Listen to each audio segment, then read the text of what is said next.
And then the Republic of Somaliland Independence Act. Somaliland in Africa is a place that has broken off from its home country and is doing great things as an example of how governance should be for the rest of the continent of Africa.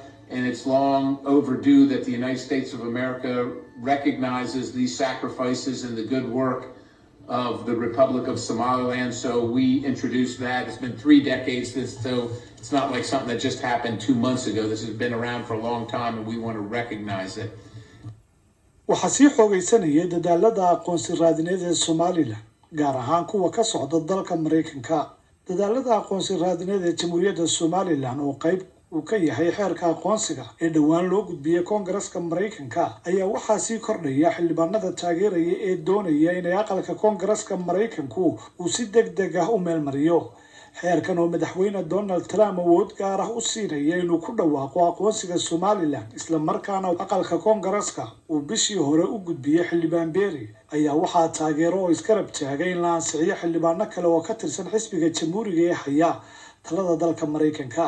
xildhibaanadan oo laga soo doortay gobolka Tennessee ayaa kala ah Tim Burchett iyo John Ross kuwaasi oo ka mid ah mudanayaasha saameynta siyaasadeed ku leh aqalka Koongareeska iyo guud ahaan dalka Mareykanka. xildhibaanadan iyo taageerayaasha u ololeynaya aqoonsiga qadiyadda Jamhuuriyadda Somaliland ayaa bilaabay qorshe lagu xoojinayo taageerada xeerka aqoonsiga Somaliland waxaana ololaha halku dhag looga dhigay weedha ah xeerka aqoonsiga Somaliland ee Mareykanku waa dhaqdhaqaaq dhismaya geeska Afrikana wuu isbedelayaa aynu sii wadno riixidda aqoonsiga Somaliland.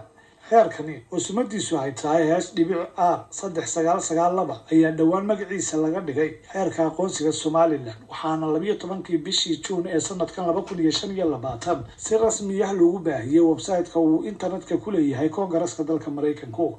sidoo kale xeerka aqoonsiga Somaliland waxaa lagu daray ajendaha ay xildhibaanada Koongareesku kaga doodayaan dhawaan. taariikh ahaan xeerka aqoonsiga Somaliland oo uu curiyay xildhibaan Scott Berry ayaa waxaa markiiba loo gudbiyay guddiga arrimaha dibadda aqalkaasi kuwaasi oo darsayay nuxurkiisa.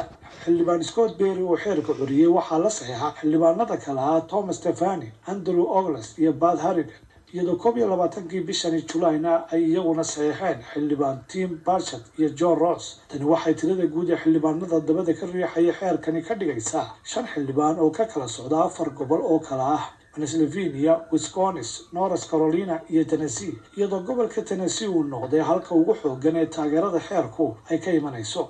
sidoo kale mooshinka lagu riixaya ansixinta xeerka aqoonsiga Somaliland ee horyaalla Koongareeska Mareykanka ayaa waxaa sidan oo kale u taageeray Mr. Cruz oo Donald Trump kula tartamay musharaxnimada madaxweynenimo ee xisbiga Jamhuuriga kaasi oo saameyn ku leh madalaha lagu jaangooyay siyaasadda arrimaha dibadda ee dalka Mareykanka. korarka taageerada sharci dejiyaasha ee dalka Mareykanka ee xeerkan ayaa muujinaysa in arrinta Somaliland ay soo galayso miiska siyaasadda Mareykanka.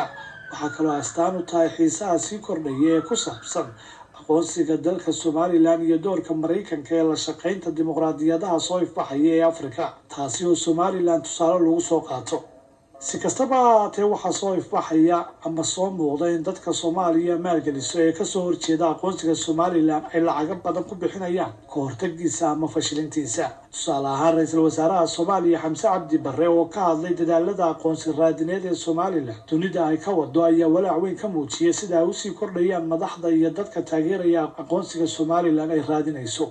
Xamse Cabdi Barre oo ka hadlay magaalada Muqdisho ayaa si gaar ah eedeymo ugu jeediyay xildhibaanada baarlamaanka Mareykanka ee u ololeynaya aqoonsiga Somaliland.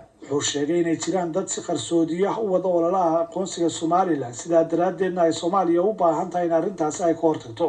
ra'iisul wasaaraha Soomaaliya wuxuu si gaar ah u xusay in xildhibaano ka tirsan baarlamaanka UK ay wadaan ololaha ay ku taageerayaan aqoonsiga Somaliland. arrintan oo walaac ku haysa ayaa sababtay in ra'iisul wasaaraha dalkaasi Soomaaliya Xamse Cabdi Barre uu dadka reer Soomaaliya ee dibadda ku nool ugu baaqo inay ka hortagaan xukuumaddu markii ay